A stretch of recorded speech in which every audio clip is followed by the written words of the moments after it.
गंभीरता कितनी है किसी भी बिल को लेकर के या फिर बिल के मुद्दों को या देश के मुद्दों को लेकर के।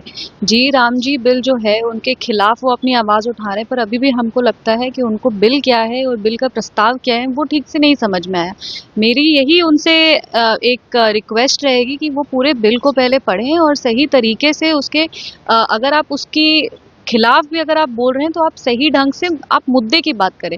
बेतुका बात करने से और जनता को भ्रमित करने से कुछ नहीं होता है। ये जो है वो हमारे जितने भी ग्रामीण हैं उनके हित में है।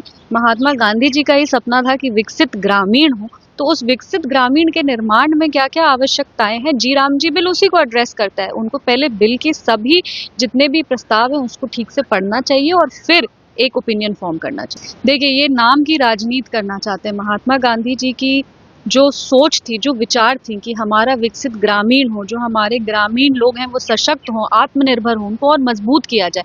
और अच्छी सरकार, मजबूत सरकार, अकाउंटेबिलिटी जो गवर्नमेंट की होती है वो यही होती है कि अगर पॉलिसी कुछ साल पहले बना है और पॉलिसी को बदल के उसको और मजबूत किया जा सकता है, उसको और अकोमोडेटिंग बनाया जा सकता है। उसके मनरेगा बिल में जो चैलेंजेस थे उस चैलेंजेस को एड्रेस करके अगर हम लोग उसको थोड़ा और बेहतर बना सकते हैं, तो ये तो गवर्नमेंट की अकाउंटेबिलिटी है ना कि वो साल दर साल उस पॉलिसी के निर्माण में जो अभी की आवश्यकताएं उसके हिसाब से पॉलिसी डिजाइन करें।